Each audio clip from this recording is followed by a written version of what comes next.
Movies explain channel में आपका स्वागत है। Presenting Christopher robin. इस कहानी की शुरुआत में हमें 100 एकड़ के घने जंगल को दिखाया जाता है, जहां पर एक लड़का है जिसका नाम क्रिस्टोफर रोबिन है। क्रिस्टोफर रोबिन के यहां पर बहुत सारे दोस्त हैं, जिनमें विन्नीत पूह की गति गति और कांगारू हाउस और रैबिट है। वैसे तो सब के सब टेडी बेयर थे, लेकिन यह सब के सब क्रिस्टोफर रोबिन से बात कर सकते हैं। और अब इन सब को पता चलता है कि क्रिस्टोफर रोबिन बोर्डिंग स्कूल पढ़ाई के लिए जा रहा है, इसीलिए सबके सब तय करते हैं कि यह उसे एक गुडबाय पार्टी देंगे। अभी उसे पार्टी देते हैं, जहां पर क्रिस्टोफर रोबिन पूछे और सभी से कहता है कि मैं वादा करता हूं कि मैं तुमसे मिलने जरूर आऊंगा। चाहती वह विन्नीत पूह से कहता है कि मैं तुम्हें कभी नहीं बोलूंगा, तुम मुझे मत बोलना। विन्नीत पूह कहता है कि ऐसा नहीं हो सकता। और इसके बाद जो बोर्डिंग स्कूल चला जाता है, उसी वक्त बाद उसके माता पिता की मृत्यु हो जाती है। इससे पूरी तरह से टूट जाता है और अब कई साल भी जाते बड़ा हो चुका है।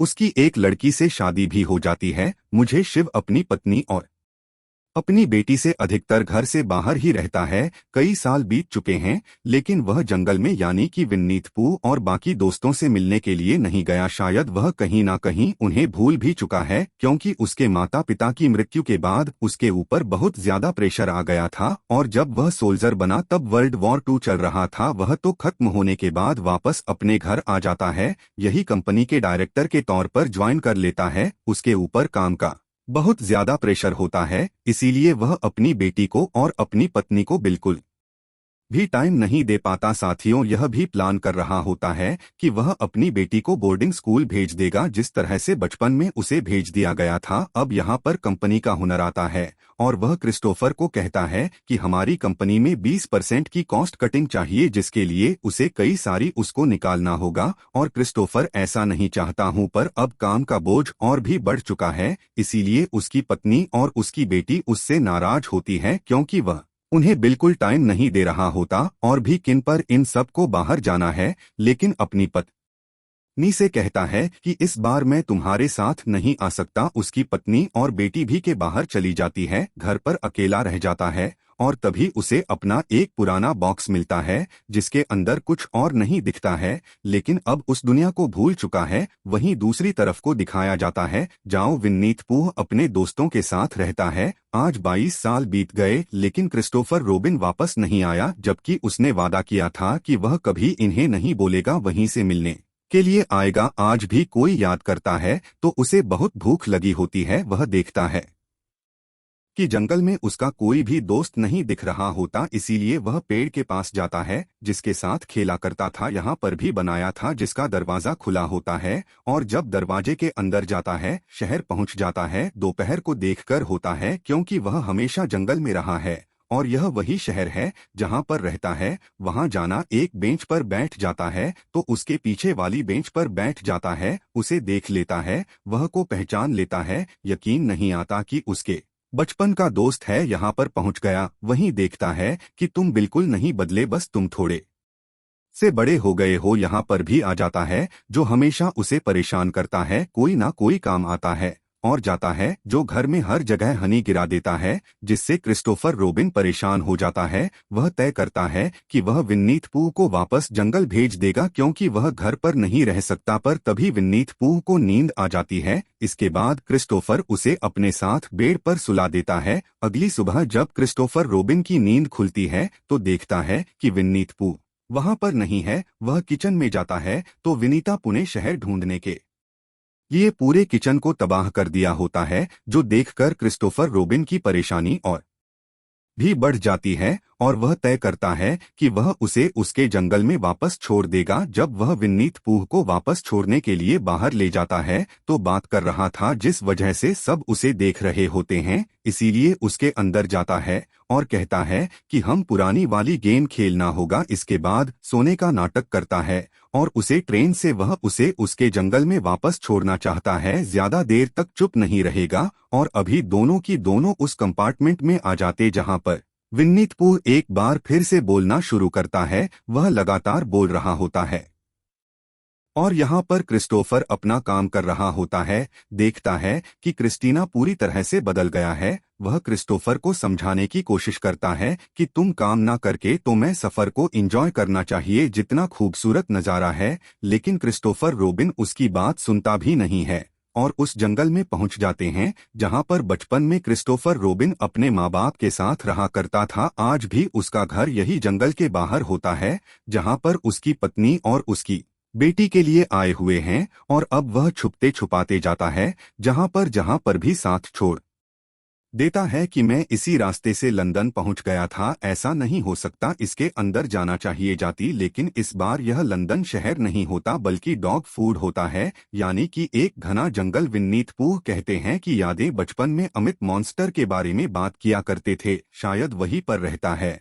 और अब तू और क्रिस्टोफर को यहाँ पर कंपस मिलता है जिसके सहारे जी आगे बढ़ना शुरू कर देते हैं। उन्हें नहीं पता कि नहीं कहाँ जाना है। दरअसल विन्नीत पूह अपने दोस्तों को ढूंढ रहा होता है जो अचानक से गायब हो गए। और अब जो भी लगातार आगे बढ़ते हैं तो यह एक दृष्ट पहुंचाते हैं बचपन में। इसी ब्रिज पर क्रिस्टोफर रोबिन और विन्नीत पूह आए थे। यहाँ पर क्रिस्टोफर रोबिन से वादा किया था कि वह उसे कभी नहीं भूलेगा। और जब भी ब्रिज के ऊपर आते हैं तो देखते हैं कि नीचे पानी में या और है लगातार पानी के साथ बहता जा रहा है। उसे देखकर डर जाता है, वह से बचाने के लिए पानी में कूद जाता है और बचाकर भाग जाता है। और को देखकर उसे खुशी होती है कि तुम अपने आप को बचा क्यों नहीं रहे थे, और वैसे भी बहुत जल्दी आकर हम सबको मार देगा। कि नहीं होता कीजिए क्योंकि अब बहुत बड़ा हो चुका है। इसकी अपने साथियों को भी ढूंढ लेते हैं, कोई भी पहचान नहीं रहा होता क्योंकि अब वह बहुत बड़ा हो चुका है।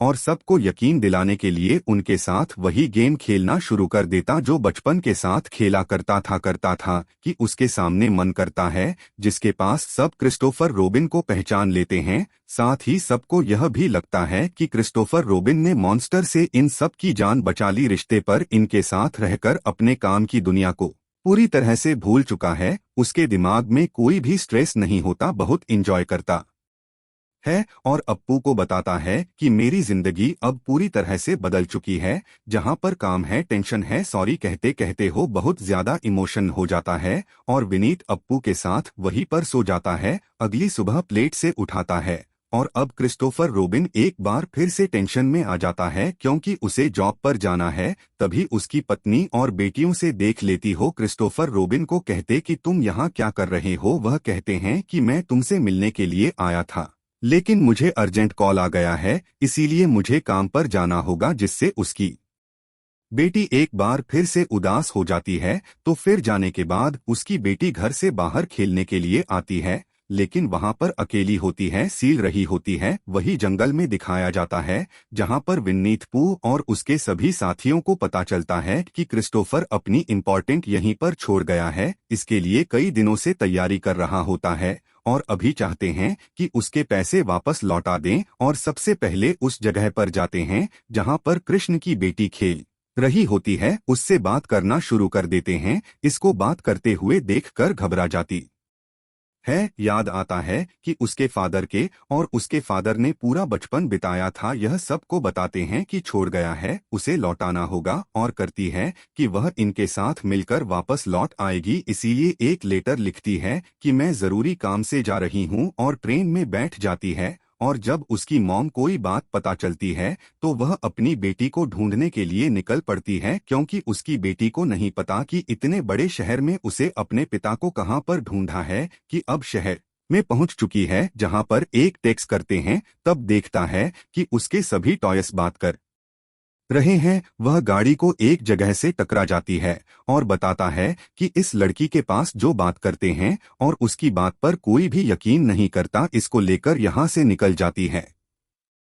देखते हैं कि सच में उसके इस बात कर रहे हैं और अब किसी भी तरह से अपने पिता तक पहुंचना चाहती जाता है। जिसका टाइम आ जाता है, उसके सीनियर्स बैठे होते हैं, उसके अंदर नहीं है क्योंकि उसकी पूरी पर लिखी गई थी तो हमें इस कंपनी को बंद करना होगा क्योंकि कंपनी लॉस में चल रही है। और अब यहाँ पर क्रिस्टोफर की पत्नी भी आ जाती है तो उसे बताती है कि तुम्हारी बेटी तुम्हारे पेपर से लेकर शहर के अंदर पहुंच चुकी है, वह तो मैं ढूंढ रही है। हमें उस तक पहुंचना होगा क्योंकि उसे नहीं पता कि उसे कहां पर जाना है। क्रिस्टोफर इसके बाद अपनी पत्नी के साथ ही जगह से निकल जाता है। इसे अपनी बेटी मिल जाती है जो सभी तो इसके साथ एक जगह पर बैठी होती हो बहुत उदास है क्योंकि उसने अपने पिता के पेपर्स को खो दिया। परिदृश्य पर उससे बहुत ज्यादा इम्प्रेस होता है क्योंकि वह उसके पेपर देने के लिए इतना दूर आई थी। उसे अपनी गलती का एहसास होता है। उसे एहसास होता है कि उसे अपनी बेटी को टाइम देना चाहिए। तभी उसे याद आता है कि उसकी कंपनी बंद हो जाएगी अगर उसने प्रेजेंटेशन नहीं दिए। दोबारा से मीटिंग में जाता है जहां पर सबके सब जाने की तैयारी कर रहे होते हैं और अब क्रिस्टोफर उन सबको एक आइडिया देता है। वह कहते हैं कि हमें अपनी कंपनी की कॉस्ट कटिंग करने की जरूरत नहीं है, किसी भी को निकालने की जरूरत नहीं है कि हमें अपने देश विदेशियों पर भेजना चाहिए जिसके बदले जाएंगे तो वहां पर कंपनी को मिलेगा। दरअसल इनकी कपड़ों की कंपनी है। इसका बहुत बड़ा अमाउंट प्रमोशन में जाता है। हालांकि क्रिस्टोफर का यह आइडिया किसी को भी पसंद नहीं आता लेकिन कंपनी का जो ओनर होता है उसे क्रिस्टोफर का आइडिया बहुत अच्छा लगता है। वह कहता है कि हम इस कंपनी को बंद नहीं करेंगे और ना ही किसी एम्प्लॉय को निकालेंगे, हम वही करेंगे जो तुमने कहा। यह बहुत ही जूनी का एरिया है और इस तरह से क्रिस्टोफर अपने साथ सभी की जॉब को बचा लेता है। इसके बाद वह अपनी फैमिली के साथ उसी जंगल में जाता है जहां पर बचपन में हो रहा करता था। वहां पर विन्नीत पूह और अपने बचपन के सभी साथियों के साथ देखने को एंजॉय करता है और उनसे वादा करता है कि वह हमेशा उनसे मिलने के लिए आएगा और इस तरह से क्रिस्टोफर की जिंदगी में खुशियां वापस आ जाती है। इस कहानी से पता चलता है कि बचपन की जो जिंदगी होती है वह सबसे बेहतरीन होती है जिसे इंसान सबसे ज्यादा एंजॉय करता है। पूरी जिंदगी पैसे कमाने के लिए, खुशियां पाने के लिए पूरी दुनिया में भटकता रहा लेकिन उसे उसकी खुशियां उसके परिवार के साथ और अपने बचपन में वापस लौटने। इसीलिए इंसान को अपने अंदर के बचपन को कभी भी खत्म नहीं होने देना चाहिए और हमेशा अपने परिवार के साथ रहना चाहिए। यह की पूरी कहानी कृष्ण की। उम्मीद करते हैं कि यह कहानी